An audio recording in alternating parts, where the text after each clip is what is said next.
Is there anybody that ever maybe gets a magazine or an article or something like that and goes to the last page? You kind of start with the end and then work your way forward? Good, I do too.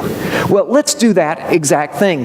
Notice the last few words of this chapter. It says, "The mouth of the Lord has spoken." Please know this, that these words that we're about to read here from Isaiah are God's words. The prophet has even made this very clear to the people. The prophet is saying in his first reading, and now for us generations later, this is not just an opinion. The mouth of the Lord has spoken this. God has something to say. And here's what God says. Now let me read for you verses 1 through 3. Shout. Shout it aloud. Don't hold back. Raise your voice like a trumpet. Declare to my people their rebellion, and to the house of Jacob their sins. For day after day they seek me out. They seem eager to know my ways, as if they were a nation that does what is right and has not forsaken the commands of its God. They ask me for just decisions and seem eager for God to come near them. Why? Why have we fasted, they say, and you have not seen it? Why have we humbled ourselves and you have not noticed? Yet on the day of your fasting, you do as you please and exploit all of your workers. Now going on a little bit further, your fasting ends in quarreling and strife. You strike each other with wicked fists. You cannot fast as you do today and expect your voice to be heard on high. Folks, there was a problem. Did you catch it? And I think that can't be any better summarized than exactly that little phrase there in chapter 1, or chapter 58, verse 3. You are living for yourselves. I like how the New Living puts that. You do as you please. A little bit of background. Isaiah 58 happens late in the people. They have been taken by captivity and are living in Babylon. They're kind of putting on an air, at least putting on a front that they still believe in God. I mean, they're still fasting when they're supposed to, and they're still kind of going to worship. But God says there's a real problem here, and here it is. You're living as you please. You do whatever you want. You see, while they would kind of put on an air of trying to be spiritual and in some ways seemed to be religious people, really they were living their lives any way they wanted to. And I want to tell you, that is not just true for Israel. It's true today. It's true for me.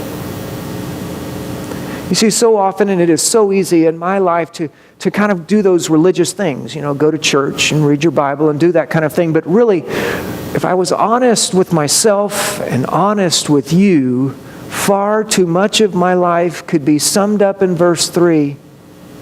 You're living for yourself. You do as you please. You see, I think this is so often the key problem to many of us. We live our lives on our own terms. We insist on being self-directed, but that's not all. We want it our way, and we'll have it our way, but then we blame others when things don't go our way. We are so insistent on being self-directed, and then when things go wrong or when there's problems, what do? We blame somebody else. It's our spouse, it's our boss, it's people at work, it's whatever. The list goes on and on and on and on. And that is exactly what is happening in Isaiah chapter 58. The people, God's people, were insisting on having their own way. And then when things were not going good, what did they do? They simply blamed others and even blamed God. You see, that's so often the key.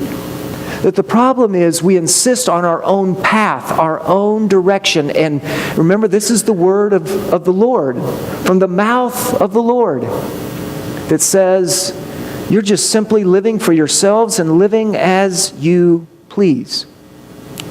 And what Isaiah chapter 58 then begins to speak about very clearly is justice. Now, when you think of the word justice, what comes to your mind? Often we think of maybe legal matters or even a courtroom. Is that not right? But interestingly, justice is not a place. Justice, or just, is a way. In fact, if we were to look up the word justice, it would be defined for us as to be guided by truth, reason, fairness, to live equitably, and to live rightly. You see, justice is not a place, it's not a thing, it is a way of living. And so when we come to the Bible, what we are talking about, what we're hearing about this morning, is not just justice, it is God's justice. It is biblical justice. And here's the point, that biblical justice is a way of doing things. But it is not doing things our way. Guess what? It's doing things God's way. In fact, one of my favorite writers, N.T. Wright, says that justice, and us living out justice, is doing things the way God intended and the way that God would want. Justice is living a way and living in a way that of the world that looks like when God is fully in charge. N.T. Wright says that justice is what love looks like when it's dealing with the problems its neighbor is dealing with. You see, justice is not a thing. Justice is not a place. It is a way of living. It is how we do things. It is being guided by truth. It is being right because it's doing what God would have us to do. But our problem is doing it our way, our direction. And what Isaiah 58 is saying is maybe there's a better way. Maybe there is God's way. So the passage gives us that answer. Here's answer number one. The first thing that God is saying, here's how to live this justice, my way out. Verse 6 and following. Is not this the kind of fasting that I have chosen? Loose the chains of injustice, untie the cords of the yoke, and set the oppressed free, and break every yoke. You see, God's answer to us on how to live out this good news, this glad tidings, is to look and to see the needs around us, to loose, to free, to break any or every yoke around us. Do we see the needs for us to live out the gospel is to live according to God's way? Paul Hansen says that divine purpose, listen to this, divine purpose is not an avenue of escape from the nitty-gritty world, but it is an invitation to join in the restoration of the world to a realm of justice and peace. You see, divine purpose, God's answer is not to get out of the problems and the issues. It's rather a call to join. Do you see the needs and the hurts and the things around you? Loose them, set them free, break every yoke. You've just heard about it this morning. I am in awe and humbled by these ladies sitting in the back of our church, just persons in a sense doing their work, teachers or whatever it is, and they see a need. It's not okay for kids to go hungry. That the yoke of hunger should not enslave our children. And the question is, do we see that? Do we live our lives in such a way that we see the need and say, something should be done about that? That is not the way people should live. Do we know that in our county, the oppression, the imprisonment, particularly from the issue of heroin and drug addiction, that inflicts so many in our community? Do we see it? Do we realize that God's answer is to loose, to free, to break every yoke? Are we on our own path, living as we please, or are we living in the gospel, the good news, the way that God would have us to live? God says, first, you have to see it. But then in verse 7, he says, do something about it. Listen to this. Is it not to share your food with the hungry, provide the poor wanderer, with shelter, when you see the naked to clothe them, and to not turn away from your own flesh and blood? Then your light will break forth like the dawning, and your healing will quickly appear. God's second answer is not only to see the need, but here it is, do something about it. Share, provide, and do not turn away. To live in the gospel of Jesus Christ, my friends, means we are called to share, to provide, to not turn away. To live in the gospel of Jesus Christ does not mean I am saved only. It also means we have to be a part of the salvation of other people around us. We are called to share, provide, and to not turn away.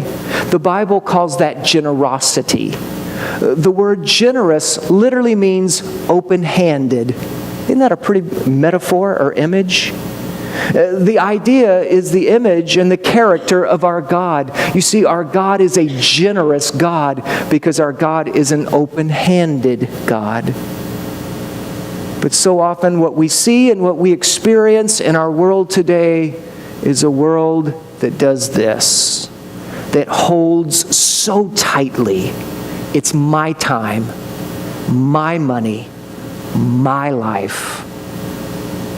When God says very clearly, share, provide, and do not turn away. We are called to be generous. Chip Ingram, in his wonderful book called The Genius of Generosity, writes, people who give generously feel great about it, and they find themselves blessed in ways they never could have imagined. Generosity connects us with others like nothing else can. When people are generous and gracious, they exude happiness and love. Generosity helps us invest in what matters. It frees our hearts. Generosity is an investment in the heavenly and the eternal, rather than being so preoccupied with the temporary and the worldly. You see, when we hold so tightly to the things that we have, it closes us in and closes our hearts. Isaiah 58 says, share, provide, and do not turn away. Isaiah 58 speaks so clearly to the problem of our living our own way. It gives us the answer to see needs and then do something about them. And then I love how it closes. Listen to these final words, verses 11 and following. The Lord will guide you always. He will satisfy your needs in a sun-scorched land. He will strengthen your frame. You will be like a well-watered garden, like a spring whose waters never fail. Your people will rebuild ancient ruins. You will be raised up like the old age of foundations. You will be called repairer of broken walls, restorer of streets and dwellings. If you keep your feet from breaking the Sabbath and from doing as you please on my holy day, if you call the Sabbath a delight and the Lord's holy day honorable, if you honor it not by going your own way and not doing as you please or speaking idle words, then you will find joy in the Lord. And I will cause you to ride on the heights of the land and feast on the inheritance your father Jacob has given. For the mouth of the Lord has spoken. Here's what I absolutely love about this passage, is it talks about if we begin to hear God's answers and to do those things, we discover joy. But if you really understand what it's saying, the point is we don't find joy. Joy finds us. We spend our time so often looking for happiness or a sense of satisfaction. I mean, true joy. But the point is, we don't have to go looking for joy. Joy finds us. C.S. Lewis said that joy is the serious business of heaven. Let me tell you what, God is serious about joy. God has no desire to keep that to himself. And if we will hear these words from Isaiah 58, stop going your own way, doing as you please. See the needs of others. Loose those chains. Free and break all those yokes. Share, provide, and don't turn away. Joy finds us. And we experience the joy of the Lord. Jesus put it this way in John 15. If you obey my commands and will remain in my love, just as I have obeyed my Father's commands and have remained in his love, I have told you this so that my joy may be in you and that your joy may be complete. It means full, lacking nothing. What is the gospel?